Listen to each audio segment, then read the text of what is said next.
this week's episode of Chase Your Dreams, where dreams become reality.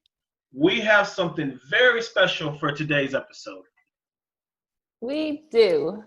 You know, we've all been home for several months now. We won't say how many. We'll just say we've been home for a while. And we decided we want to invite you guys into our homes and, let's just take a look at what we've been up to. Hello, and welcome to Heather's Gardening Hour. Today we're going to be talking about planting a vegetable garden.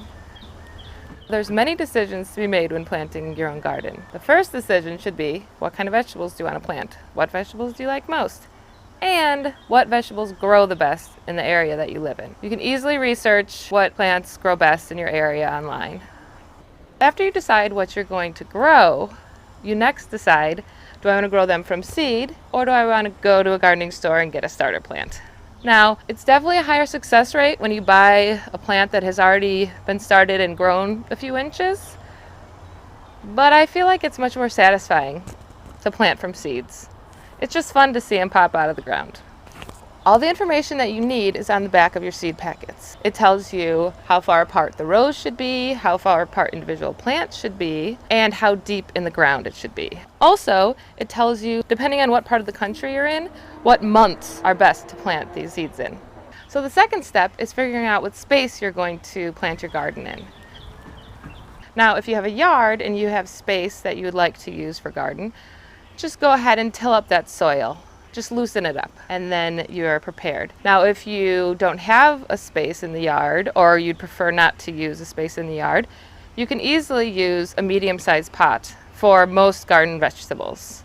So the third step is the tools that you'll need to garden. Now, you can go wild and get tons of different gardening tools, but you really only need a few. First, you'll have your garden rake, and this will help you till up the soil, loosening it up so it's ready to take the seeds. Next, when you're wanting to create your rows for your seeds to go in, because you'll be planting them in rows, I use the garden hoe and use the corner to get in to whatever depth the seed needs. Generally, it's around a half an inch or an inch. And if you're gardening in a pot, this is very useful because you can dig in to make individual holes for your seeds. Gardening gloves. They're not necessary, but depending on if you like to get your hands dirty or not, these will be helpful. Now, switch off. One day have dirty hands, other day use the gloves, whatever you'd like. And obviously there's many different kinds. These are cute. These, effective, but not quite as cute.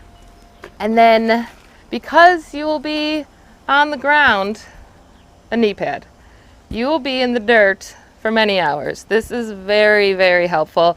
I think this is like top 2 of importance. And then for watering, if you don't have a hose, a watering can is perfect. So just get a watering can. This one's a really good size. It's 8 liters,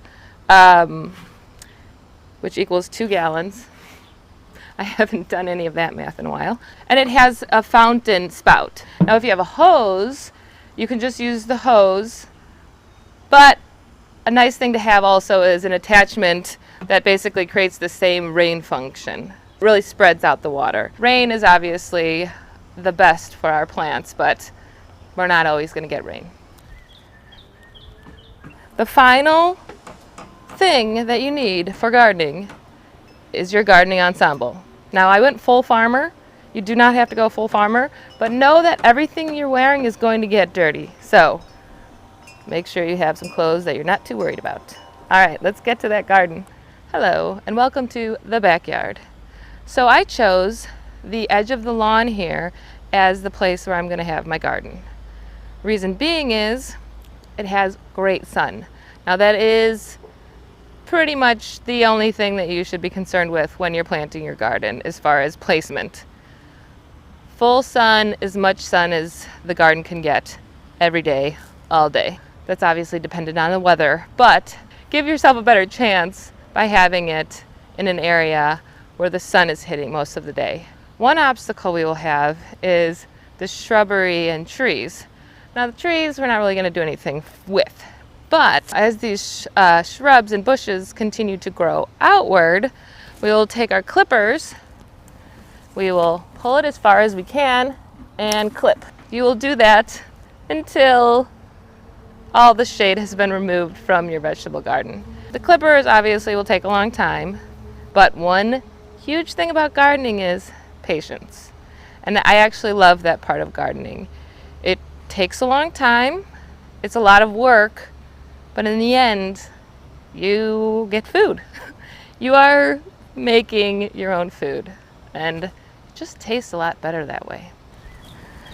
We're gonna plant a couple tomatoes, and again, everything's on the back, always. Depth, 1/4 inch, space apart, 3 to 4 feet. So tomatoes really need their space because these plants get pretty big. So I'm gonna go ahead and loosen up the soil here. Pretty hard to loosen up, but we're getting there. Like I said, lots of patience, lots of diligent hard work. So since we're planting an individual seed, we're going to use our shovel or trowel, and we're going to get it. It's only a 1/4 inch. So because we have these big chunks of dirt here, it's a little hard to get exactly a 1/4. And each knuckle is roughly 1 inch, so you can use that as a guide. Okay. So we're gonna get, and tomato seeds are tiny, as you know, when you actually eat tomatoes. And we drop it in there, and we cover it up. So we'll just plant a couple here. Okay, let's do it diagonally. That'll give it a little more distance between the two. And yeah, there's definitely a lot of clay in Midwestern soil. So it's definitely thicker. And we're outside, so I hope you guys are enjoying all the sounds. We got children, we got hammers going, we got planes coming around. Okay, so we'll just do the 2 for now. So with tomato plants, and with most, well, tomato seeds and most seeds, and it'll tell you on the back, but there's different ways. Some they say to loosely pack the dirt around, and some say to really give it a good press. Now, we're gonna water it immediately because we want to get the air out of the dirt. We want the dirt and the seed to become one. We don't want space in between. Okay, now that we have the seeds in the ground, we must water immediately. It gets rid of the air that's around the seed and compacts the dirt around it. So, a few things that you should do every day for your garden, especially in the germination stage, is water. Now, rain is definitely the best, but we're not always going to get rain. So, make sure to remember to water your garden every day. Another activity is weeding. This is where the knee pad comes in and the gloves. Now, depending on what kind of weed it is, it might have a little bit of a rougher stem. These guys, not too bad, but you know, it's a little rougher on your hands. So that's when your gardening gloves really come into play, because you don't know, maybe a weed might have a little thorn on it or something like that. You want to protect your hands. You want to try to get them at the root, but it's not always that easy because sometimes the roots can be very deep. These guys got some of the roots, but they have thin stems, so it's a little harder to get them at the root. They usually break off before that happens. Now, insects, we can't really do much about those guys. They're just going to be around, and if they're hungry, they're going to snack on your vegetables. There are insecticides, but generally we want to stay away from those. There are organic options that would help insects stay away. I think a lot of times it's essential oils. Peppermint is a good one. But really, they're going to snack if they want to snack. My dad just told me the other day that as a kid, he asked his my great-grandmother, his grandmother, "Aren't you mad, Grandma, when the insects eat your vegetables?" And they were on a farm. And she said, insects have to eat too. So, you know, we're all in this together, and we'll let them have a snack. A few weeks after planting, you will start to see growth. And 2 weeks after that, your plants will begin to flower. And at full maturity, around 50 days for most vegetables, you will start to see the fruits of your labor. Gardening is hard work, but it's fun work. If you treat your garden right, you'll have a very successful harvest of vegetables by the end of the season. My favorite things about planting a vegetable garden are my time spent outside, my hands in the dirt, the patience and focus it gives me, and of course, the wonderful food at the end.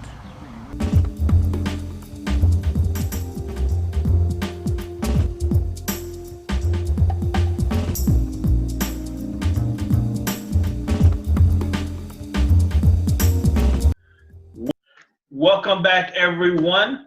That was a fantastic segment we just watched.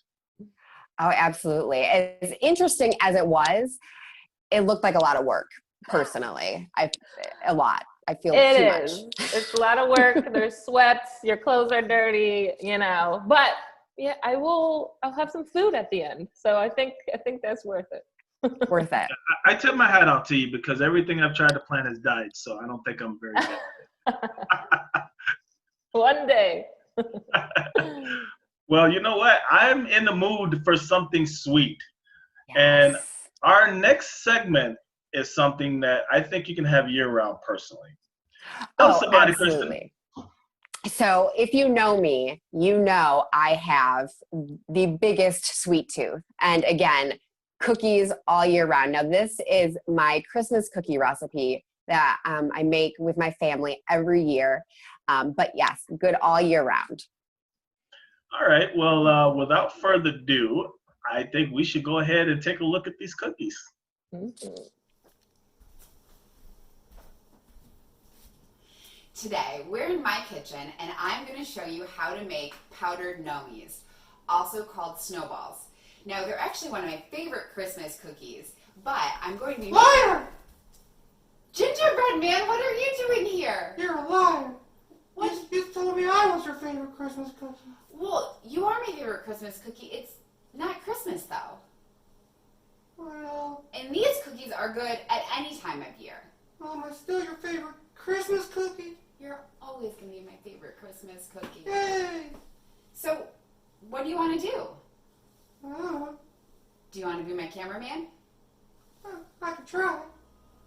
All right. Oh man. Yeah, little buttons. I mean, yeah, good to go. Okay, so our first step is to take the butter. We have 1 cup of butter and put it in the bowl. I did soften it a little bit, just for about 10 seconds in the microwave.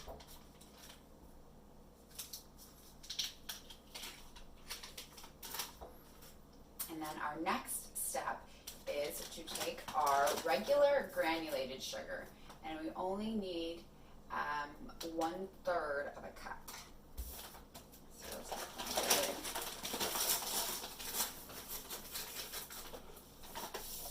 I'll dump it right in there.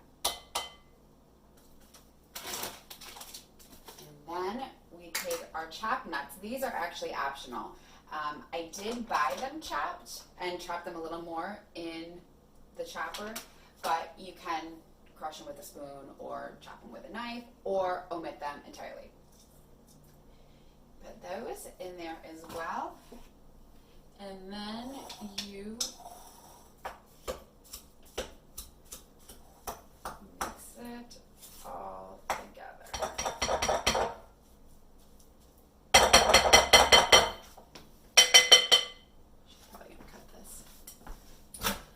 It's fine, you don't have to.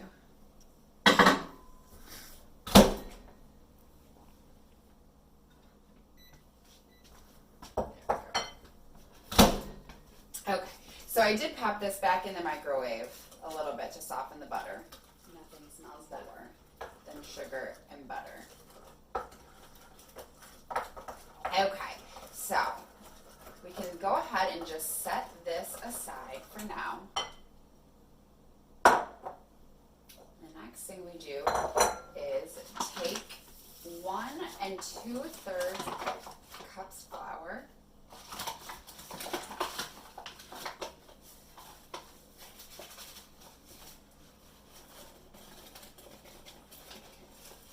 That's 1 cup.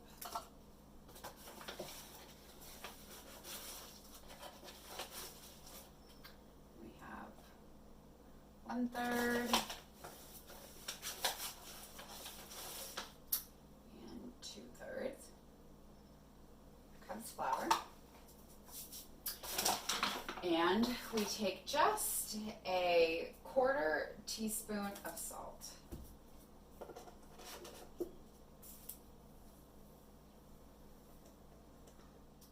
mix that together. I just use an egg beater.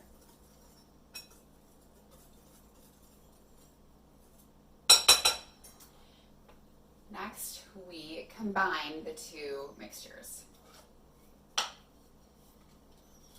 For the holidays, 1959 version by Perry Como. All right.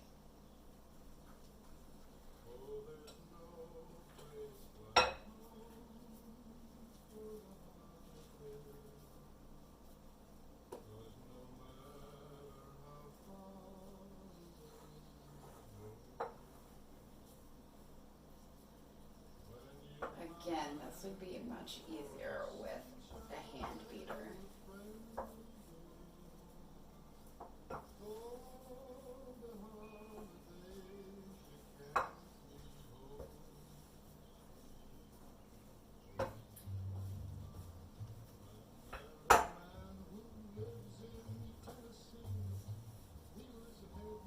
How you doing over there, gingerbread man?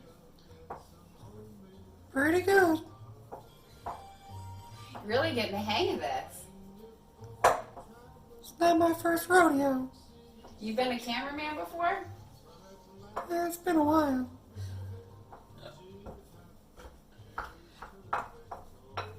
All right. So once this is all mixed up and it looks like dough, you actually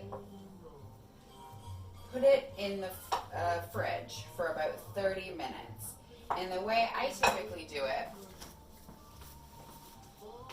is I will take out plastic wrap. Alexa, stop music. We'll turn that back on later.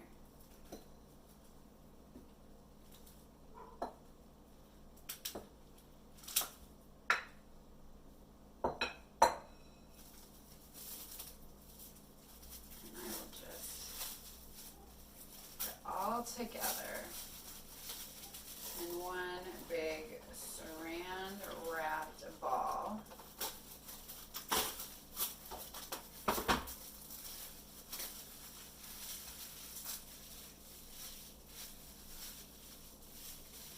And then I put this in the fridge for 30 minutes.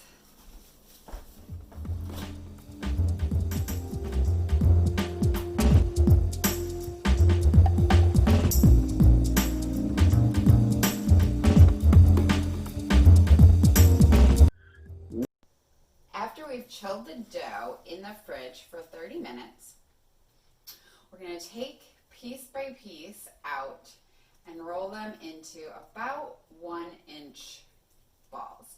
You can also roll them into long little pencils like that if you'd like, but I prefer to do it in circles because they're more like snowballs that way, just like that. The recipe is supposed to bake about 32, but that does depend on how big or small you make these. Your pan is supposed to be ungreased. That is actually one thing I really like about this recipe is it doesn't call for any sort of grease or oil. So just less ingredients mean you're more likely to have the ingredients on hand and you don't have to go to the store. It just happens to be more of a crumbly dough because of how much flour we use. And it actually doesn't taste very good right now if you were trying to lick it off of a beater or off of a spoon, because the sugar comes later. We actually, once we form these, we will be rolling them in powdered sugar and cinnamon, and that is where the sweetness comes from.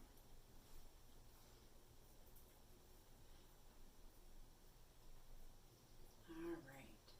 Now that we have a pan full, we are going to wrap that back up and set it aside. And we're going to put these in the oven for only 5 to 10 minutes, just until the dough sets. But it's not hard yet, so it actually will still be susceptible to the powdered sugar and the cinnamon that we're going to roll it in. So we'll put these in the oven 5 to 10 minutes.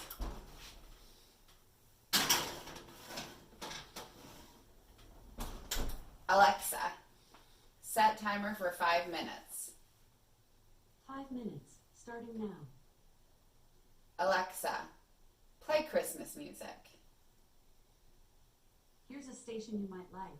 Holiday Yeah. Favorites on Amazon Music. Playing first. It's beginning to look a lot. I had these in for about 8 minutes because ovens can vary.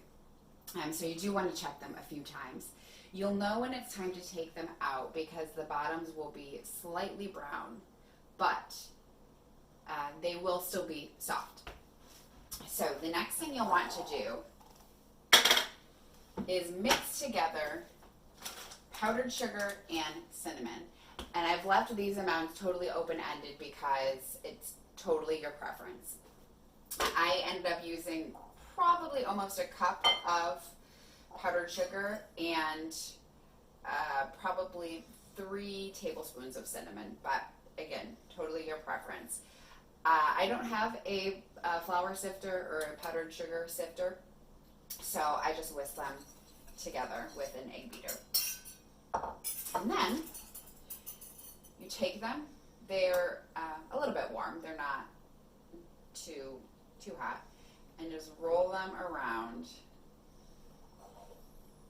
in the sugar and cinnamon mixture. This is where they get their flavor from. And trust me, they have flavor. I actually have a very intense sweet tooth, so I'm definitely more of a sugar fan than I am a cinnamon fan, but I make sure mine are very, very adequately coated. And also the nice thing about this recipe is that you are able to take the nuts out. So if there is anybody that's allergic to peanuts or nuts of any kind, they are still able to have these because they are not an integral part of this. But if you can have them, it's a nice little added flavor. These are just sweet enough that they go really well with coffee in the morning.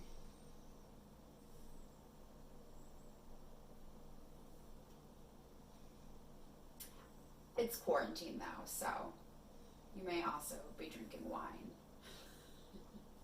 which is totally fine.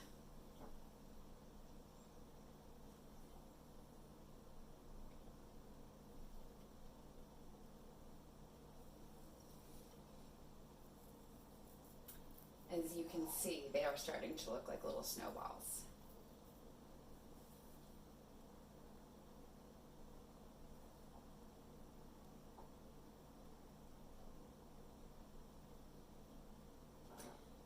This is probably one of the messiest cookies to make. Anything with powdered sugar is usually pretty messy, but always worth it. I've never met a dessert covered in powdered sugar that I didn't like.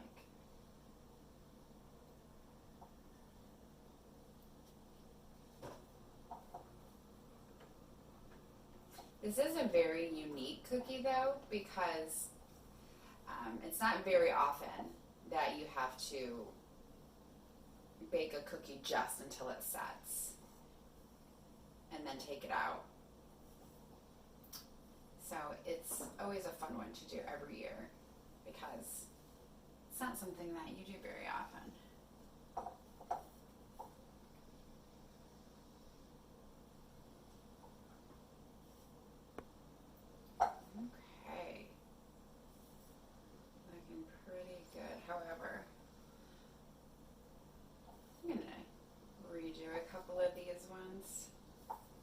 just to make sure, you know.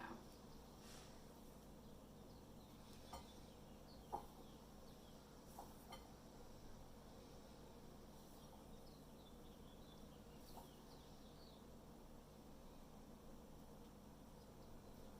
my gosh, I am so excited.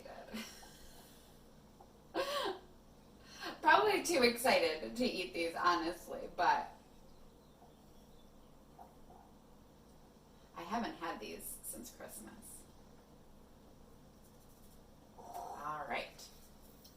Now, we put these back in the oven for about 15 minutes.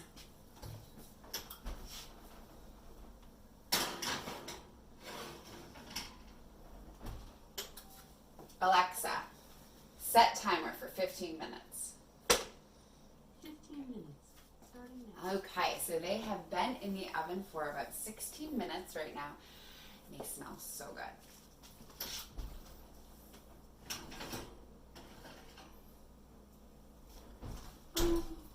They look so good.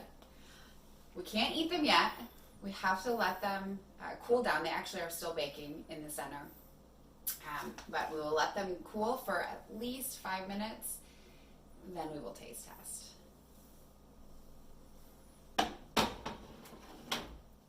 I let these cool for about 5 minutes, but I could not wait any longer. They're absolutely delicious. I grabbed my favorite Christmas cookie plate because what else are you going to eat Christmas cookies off of? And it turns out you don't have to wait till December before you make Christmas cookies. I hope you enjoy my powdered nomies and try it out soon.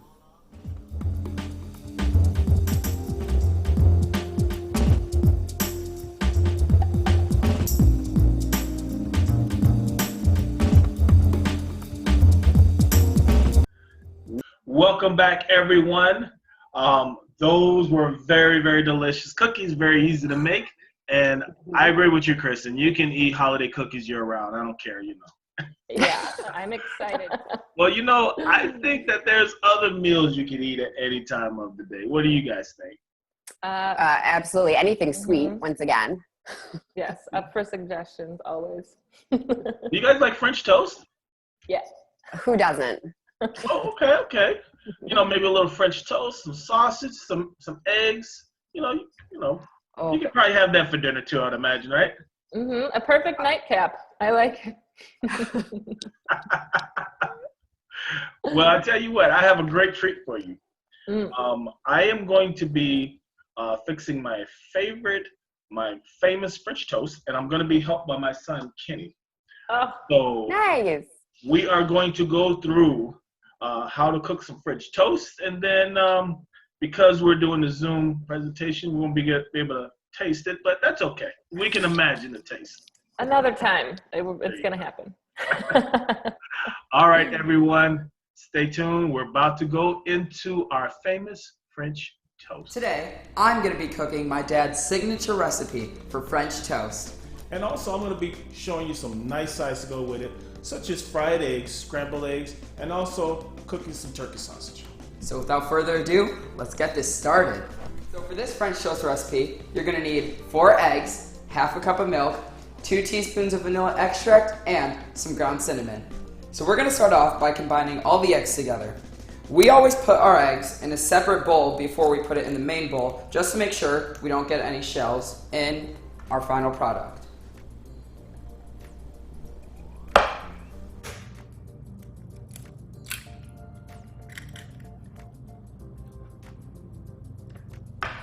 And now we're going to whisk it up.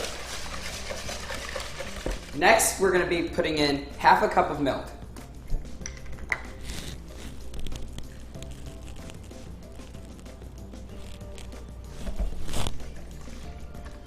And we're going to stir that up. And now we put in the vanilla extract.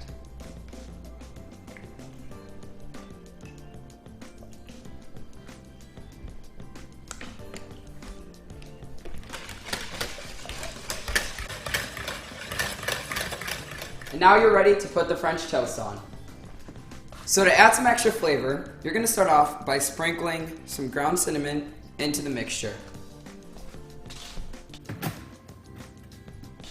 Then right after you do that, you take the bread, soak it in, and you're ready to put it on the greased skillet. While Kendall's working on the French toast, I'm going to go ahead and start cooking the sides. Typically when you're cooking, you want to try and cook maybe 2 items at a time. This way you can utilize your time much more efficiently and get things done in a much more timely fashion. I'm going to start with the sausage first. I've already started preheating my skillet over here. I typically like to get the sausage that is much more natural. This particular brand I'm using is a Select Natural brand, which basically has no artificial ingredients, preservatives, or any other additives that aren't healthy for you.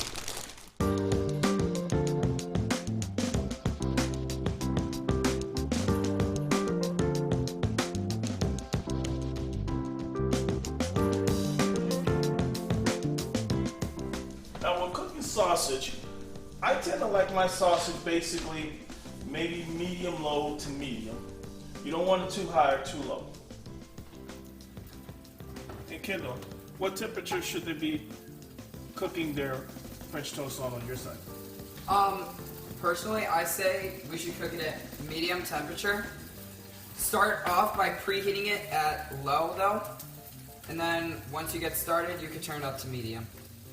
And basically when cooking this, you're probably going to cook this anywhere from maybe 3 to 6 minutes, depending on how well done you want your sausage.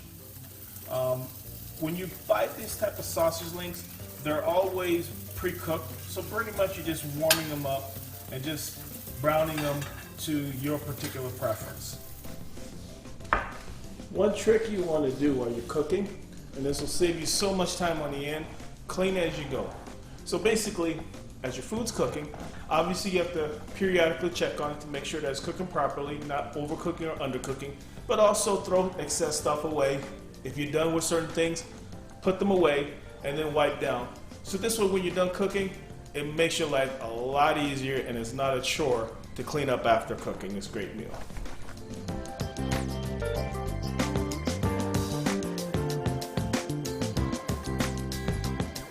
Now that we have our sausage done, I'm going to go ahead and start into showing you the eggs. Some people like scrambled, some like fried, boiled, all different ways. I'm going to show you the 2 most popular methods of doing it. One is scrambled and one is fried. And again, both ways are very easy to work with. Fried is my personal favorite. We're going to start with the fried egg first. I'll do the scrambled afterwards. But the fried eggs is pretty simple. Basically all you're doing is you're taking the egg, crack it on the side. Again, we like using bowls to put our eggs in. That way if you get any shells in there accidentally, you can grab it and take it out before you actually cook it. Then what I'm going to do, after go ahead and spraying down my pan, I'm going to go ahead and put the eggs in. Let them cook for about 4 or 5 minutes or so. Again, depending on how hard or how soft you want your eggs. I typically like to crack my yolk. You don't have to if you don't want to. Sprinkle just a little bit of black pepper on it. Cook it for a few minutes on one side. Flip it over. Cook it for a few more minutes. And maybe flip it over once or twice depending on how fast or how slow it's cooking. Now depending on your particular pot set and your stove, the actual cooking times may vary. So be aware of that as well.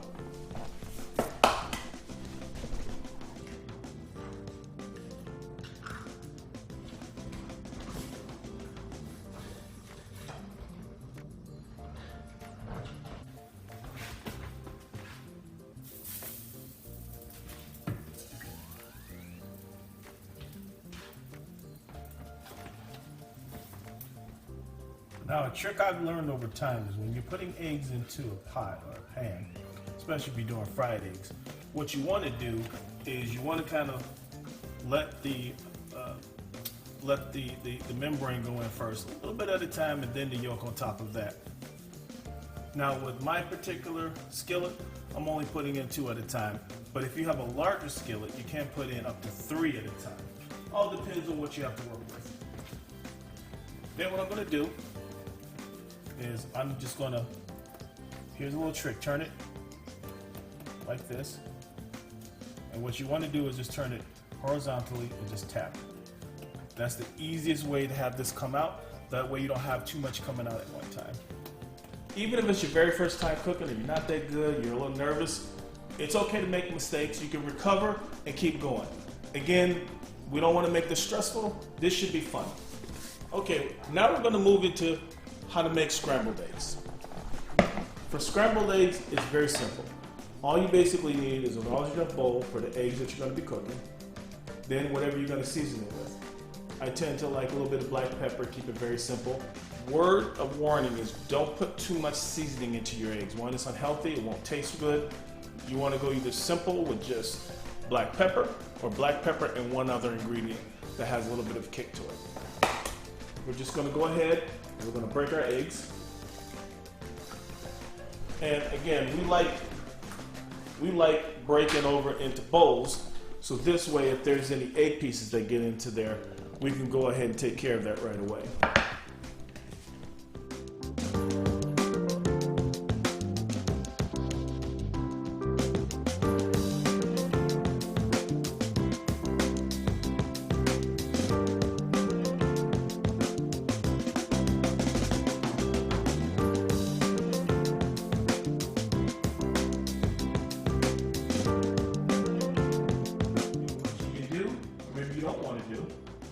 Since I have 4 eggs here, I'll add a slice of cheese.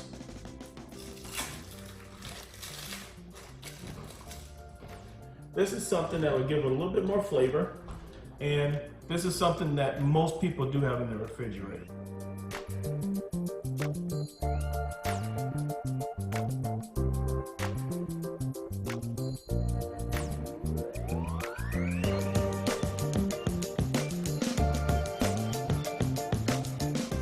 Before I scramble them, I want you to go ahead and take a look. And as you can see, basically you just have your eggs, your seasoning, and then a little bit of cheese. You want to stir this really, really good. All right. Now what we're going to do is we're going to go ahead and pour it into our skillet. We want to pour a little at a time.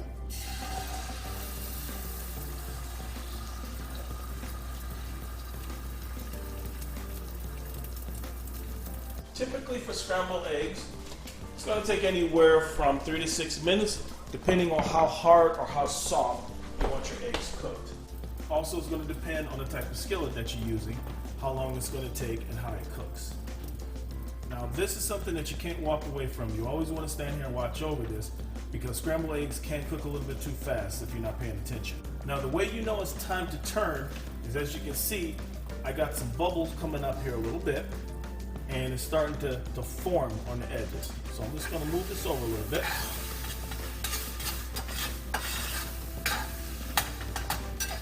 And basically what I'm doing is just kind of almost like a stirring type motion. And then as I stir it, I'm going to take my spatula and just kind of chop into it a little bit. You don't have to go crazy or anything, but you just want to make sure that it's cooking evenly and making sure it's cooking all the way through. Another food for thought, as you're cooking your scrambled eggs, if you have some cheese in there, you can tell when it's starting to cook straight through because your cheese is going to start melting. Okay. And if you notice, it did not take very long to cook. That's what I mean as far as the consistency. Wow, that looks good.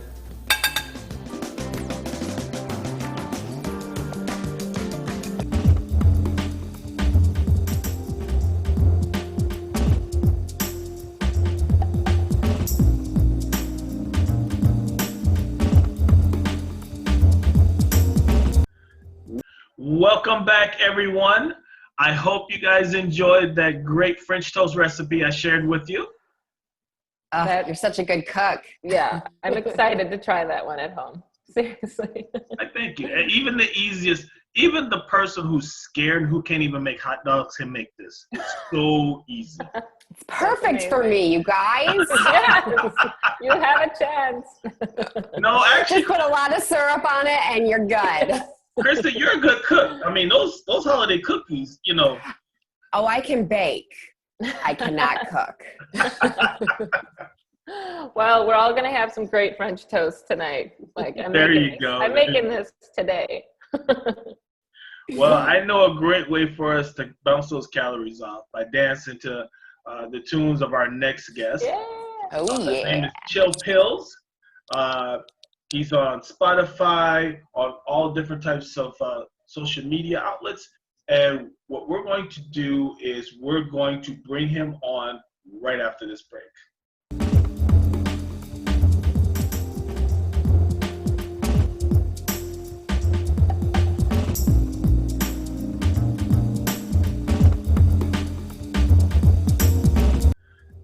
Welcome back, everyone, to Chase Your Dreams, where dreams become reality.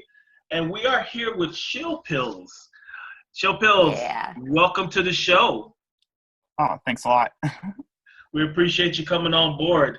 Let me start off by asking, when did you get into music?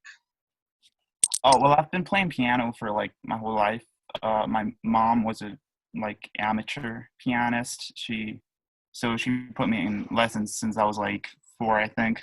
And then I started singing. Later, I believe I joined a band. I was living for some time in Quebec. And yeah, that's how it started, like as a more serious thing. Oh, great. So you were taking lessons at a really early age. Have you written and produced your own music, like throughout? Yes. Most of it, the first few songs I released were, I was working with a producer who's like a friend from childhood. But everything after that, yeah, I did it myself. That's amazing. Wow. Yeah. How would you describe your music? I mean, I don't know. I don't want to sound pretentious about it, but Do I it. just want to. I just want to end up making all kinds of music in the end, because I mean, I've explored some rock music and some jazz and some hip hop, but I really just want to do everything. Eventually, I want to have done everything, you know? Yeah. All right. And That's let me ask you something. Have you thought about any artists that you would love to collaborate with? Well, yeah. Everyone, basically. There's just so many good artists. I couldn't make a list out of like the ones I would like to collaborate with, because there's just so many, and there's also so many I've already collaborated with that I've been very satisfied with the results. Wow. I mean, obviously other artists inspire each other. And is there something outside of just other musicians that inspire you? Like a place you lived, or an environment, or family members, or? Sure. Well, I lived some time in New Orleans when I was younger. Nice. And I got a lot from that, and also from the time I was in Quebec. Quebec isn't a very musical place, but I was really into the rock scene there. I was like playing many different bands, and yeah, it's a combination of those two places, I'd say. That's so great. New Orleans, I've been there a couple of times, and you can dance all day. Like there are top level musicians everywhere you walk, I feel like. So do you have any new music that your fans should be looking for in the near future? Yeah, I've been working on an album with some friends who are helping me record some of the instruments that I don't play. It's called Valentine Cigarettes, which is the name of one of my bands, but that's what I decided to call the album. It's coming out, I believe, October the 19th, but I'm not really sure. But yeah, I'd say so. Oh, awesome. And Chill Pillz, let me ask you this. I know that there's a lot of things going on in the industry, and there's especially a lot of influence online as far as being able to put out your own music or anything like that. What has driven you, especially with the pandemic going on, all the things going on throughout the United States and around the world? What things have kept you grounded as far as you concentrating on your music? I'm not really sure. I guess I've it's something I've wanted to do for a long time, like recording and publishing a lot of music that, like, now that I'm able to do it, I just haven't really, like, gotten the chance of thinking about stopping, you know? Mhm.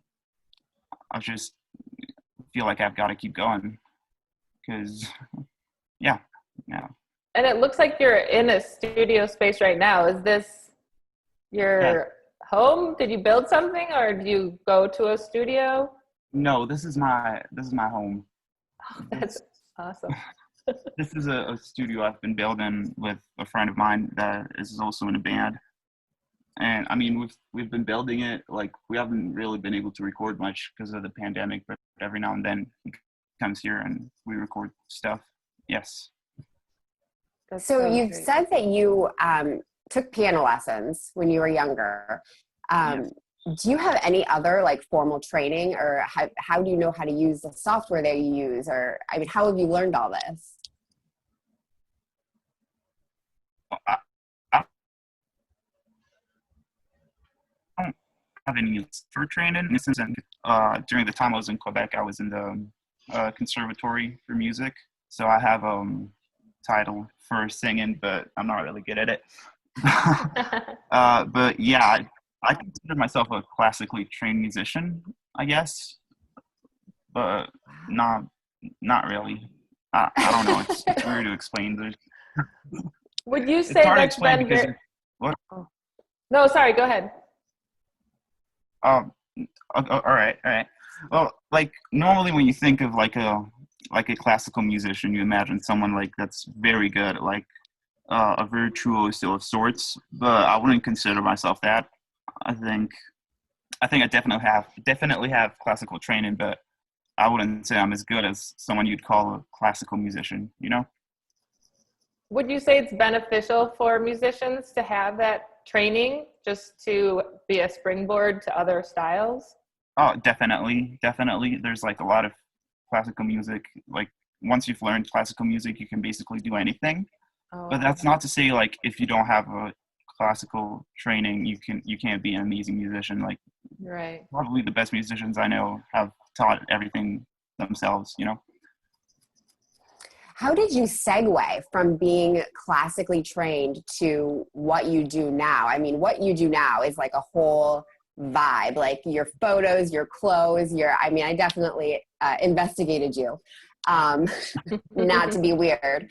But yeah, how did you go from, a conservatory to what you do now?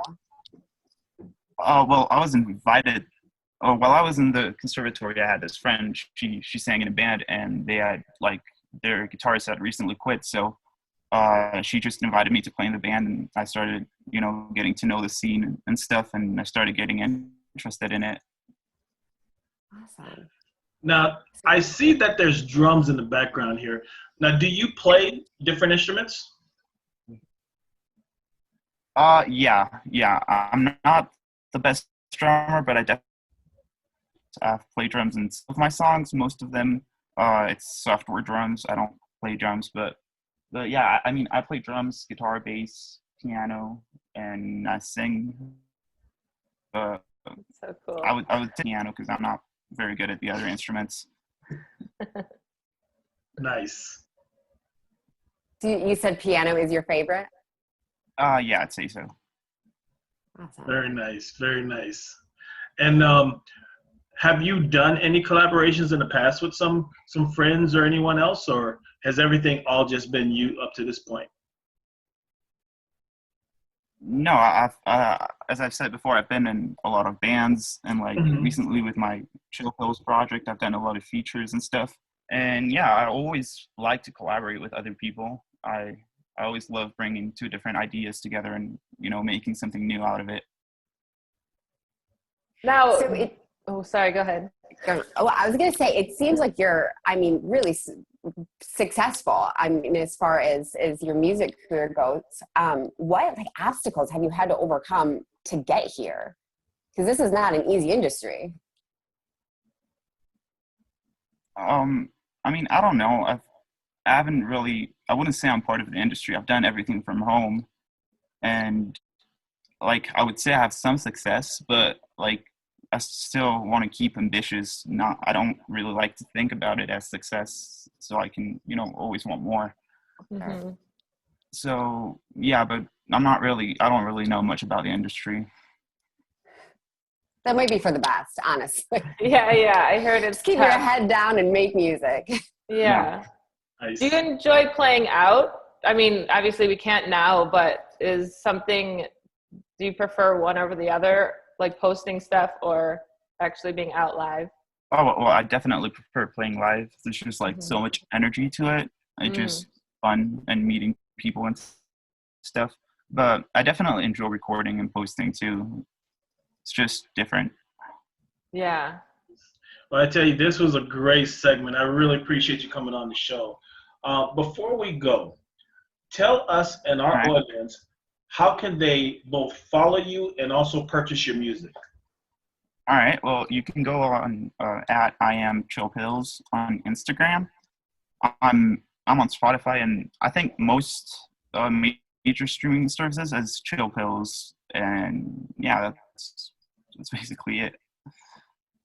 Cool. That's awesome. Thank you so much. We really enjoyed having you on the show.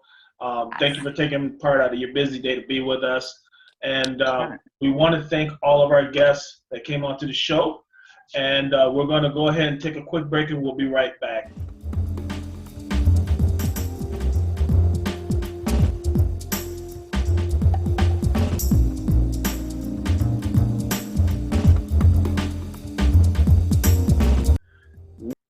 Welcome back, everyone. It was such a pleasure having everyone stick with us while we stayed at home and did our shows and, doing the bonus times and everything. It was great having our musical guest. And who was that musical guest again? Chill Pillz, yeah. And thank you so much for joining us in our homes. We've all been home for months now, and we just wanted to share a little bit of what we've been up to. And hey, if you guys have any suggestions for things you've been doing at home, let us know. ChaseYourDreams.tv. Oh wait, .tv? ChaseYourDreamsTV at Gmail. Yep, you got ChaseYourDreamsTV@gmail.com. That's okay. But yes, definitely reach out to us. If you have any ideas for the shows, you want to share some feedback. And then also, again, follow us on social media. Follow us on Instagram. You can also follow our YouTube page, Chase Your Dreams. And, be able to watch some past episodes and also make sure that you're notified when we have new episodes. So like and subscribe. That's right. And again, stay safe, be happy, enjoy yourself, and remember, chase your dreams. And when you chase your dreams, what happens after that, everyone? When dreams become reality. There you go. Goodbye, everyone. Bye.